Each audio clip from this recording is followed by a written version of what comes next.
Alan Smith here at Photoshop Cafe. I'm at WPPI right now, and we're with Brian Smith. Hey, Brian, how you doing?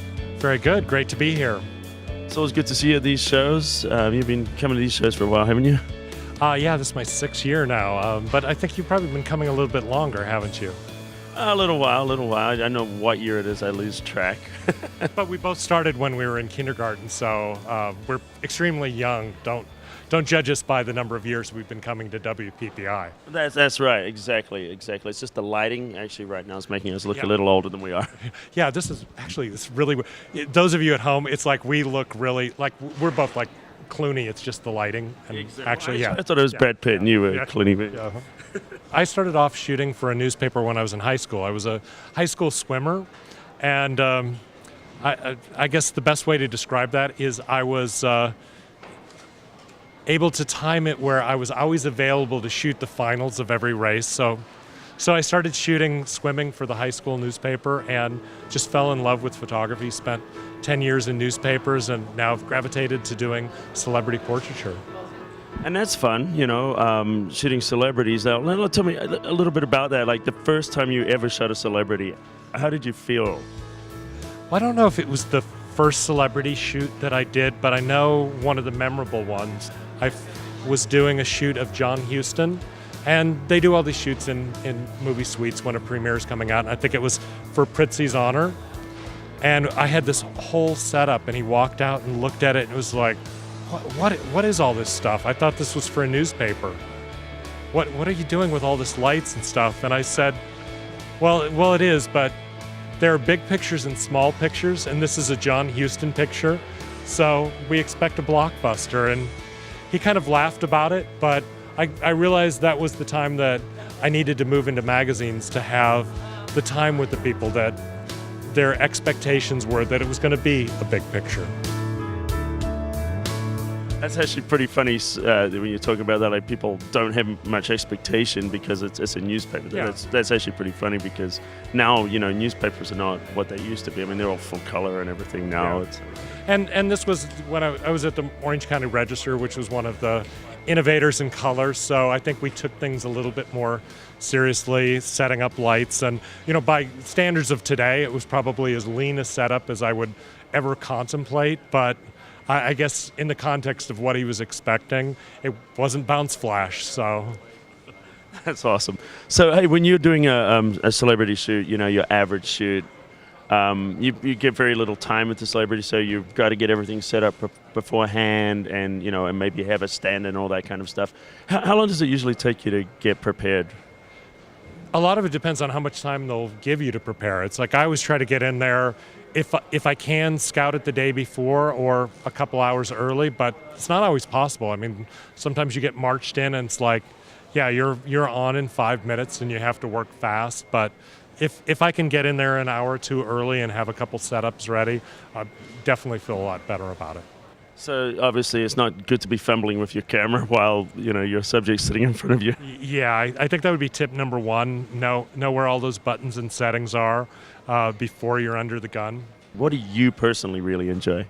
I love photographing people that have a lot of life, and it can be anything from an actor that I've met to a wide range of people. Some of our favorite shoots have been burlesque dancers and nudist golfers and people that maybe have not been in the spotlight as much but really deserve it. And it's kind of the way to give back and give them another 15 minutes of fame. And I love beautiful people, and to me nudist golfers and burlesque dancers fall into that category as well.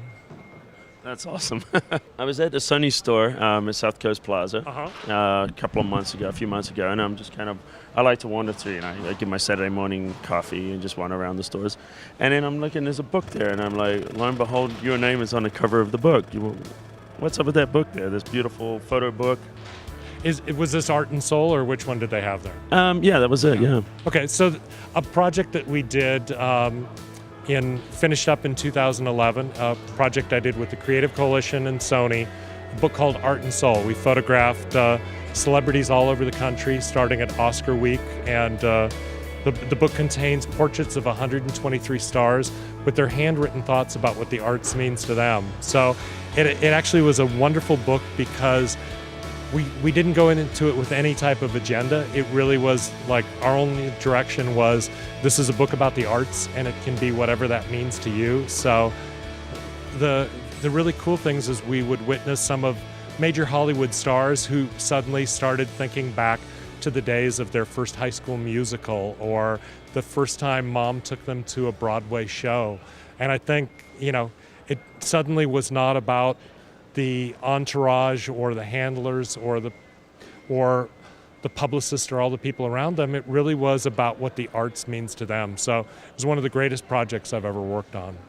So it wasn't so much about them as celebrities, it's about them as humans, really humanizing them and what inspires them personally. Well, and particularly what the arts meant to them. So we have handwritten testimonials from everybody from Anne Hathaway to Spike Lee to Sam Jackson and Harry Belafonte about what the arts means to them and why it's important to keep funding the arts. So you had a class today, and I hear it went really well. So what were you speaking on? Yeah, we were taking a chapter out of my latest book, Secrets of Great Portrait Photography, and basically expounding upon the lighting chapter, which I realized as putting the book together, we had 268 pages and we could have done the whole thing on lighting. So we really broke down a lot of the shots, showed the lighting diagrams behind it, but not just how it was lit, but why we lit something that way. Because I think sometimes people forget that it really should start with what you want to say with your lighting, not just how do you do it. That's a good approach, storytelling with your lighting. So for you, what do you feel is the most important elements for your lighting? I think to me, successful lighting is lighting that the image looks beautiful, but nobody even notices the light.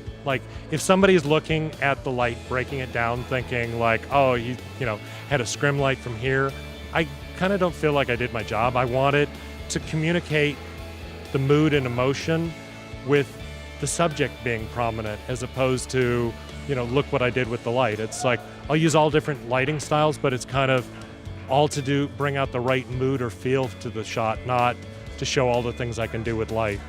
That's a really great approach. It's kind of almost like, good retouching. If something's retouched, right? Yeah. You don't know it was retouched. Yeah, exactly. Same thing with lighting. If you know that a shot's really been lit, just like a shot that screams that it's been retouched, you probably did too much. To me, it's the subject should always be center stage, and what you do with lighting is just almost like burning and dodging. It's putting the emphasis where you want it and giving it the right mood. Real similar to post-production. What look do you want from a photograph? Not, I can do this because I have this many lights. I just want it to read clean and true. That's wonderful. That's beautiful. So you got any projects you're working on right now? I think probably the next thing I'm going to try to do is wrap up the burlesque project that we've been working for years and try to get that published as well, because it's been a fun project and I'd love to see all these women and men see themselves in print. So is this another book you're working on right now, or? Hopefully we're getting all the images together and hoping to get this one published as the next one up. Congratulations and good luck on your new book. When it gets to print, when you find the time. It's probably hard for you to find the time because you're always traveling. Yeah, but it's I always have time to spend time with Photoshop Cafe, so it's always a pleasure when we can hang out. And it's always good to see you at these shows and in between. Yes, All absolutely. right. And I look forward to doing more with you in the future. Perfect.